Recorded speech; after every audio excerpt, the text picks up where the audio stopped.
और मेरे सामने लाखों की संख्या में उपस्थित मेरे देशभक्त देशप्रेमी भाई और बहनों, हम सबको पता है कोई चुनावी रैली नहीं है। अपनी दो बहनें हिम्मत से लड़ रही है। अगर बहन हिम्मत से लड़ रही है तो भाई कैसे पीछे रहेगा। और इसलिए हम सब दोनों अपनी जो बहनें हैं, कल्पना जी हैं, सुनीता जी हैं, आप चिंता मत करो। सिर्फ हमें नहीं, पूरा अपना देश हिंदुस्तान आपके साथ में है। देश में जो स्थिति है मैं दोहराना नहीं चाहूंगा। कुछ दिन पहले आशंका थी कि क्या हमारा देश तानाशाही की ओर चल रहा है, लेकिन अब वो आशंका नहीं रही, अब वो सच्चाई है।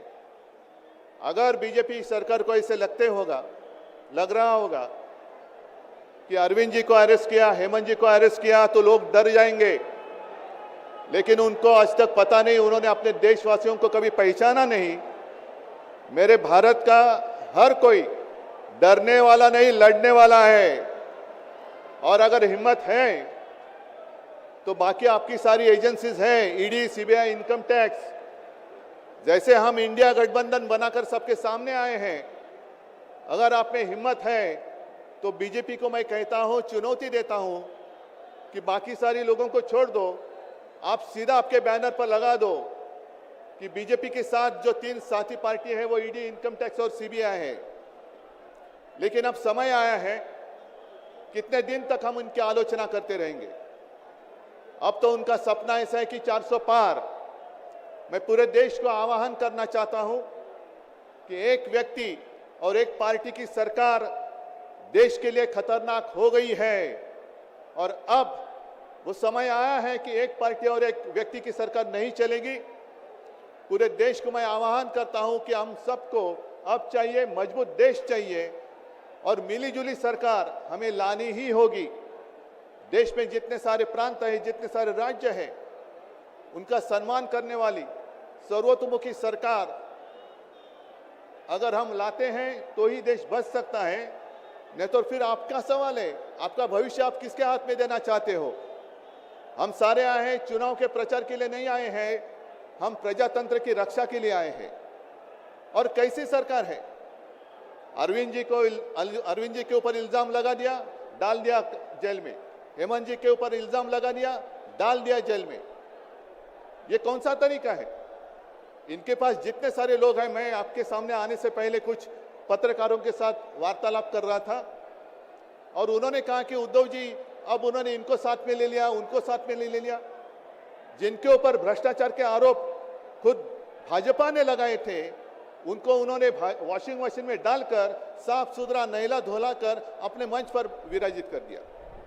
तो आप क्या विश्वास रख सकते हैं। जितने देश में भ्रष्ट लोग हैं, उन सारे लोगों को इकट्ठा लेकर बीजेपी देश को विकास के राह पर लेके जा सकता है। भ्रष्ट लोग देश का विकास कर सकते हैं। तो ये सारी उनकी जो बातें हैं, आज जो अपनी रैली है, किसी ने कहा कि बीजेपी ने इस रैली को ठगों का मेला कहा है। क्या आप सारे लोग ठग हैं। मेरे देश के वासी, मेरे देश प्रेमी लोग क्या ठग हैं। ये तो भ्रष्ट लोग हैं, भ्रष्टाचारी लोग हैं जो भाजपा में है, जुमलेबाज लोग हैं। और मैं ये भी जानता हूं, मुझे याद है कि कुछ दिन पहले उत्तर भारत के सारे किसान दिल्ली आना चाहते थे, नहीं आने दिया।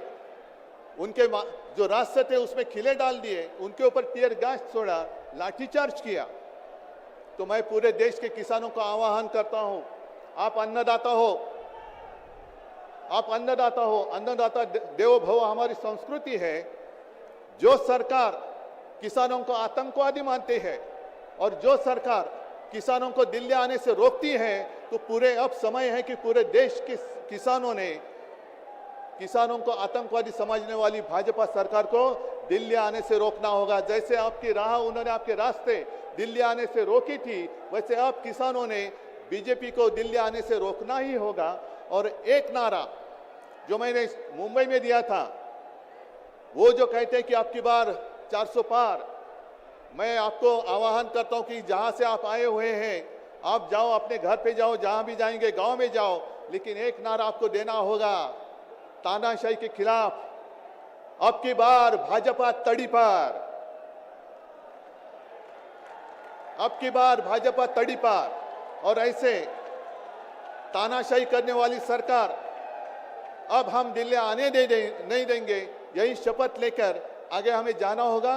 और फिर से एक बार सुनीता जी, कल्पना जी, आप चिंता मत करो, पूरा देश आपके साथ है। आप लड़ाई जीतेगी और हम सब लड़ाई जीतेंगे, प्रजातंत्र जीतेगा।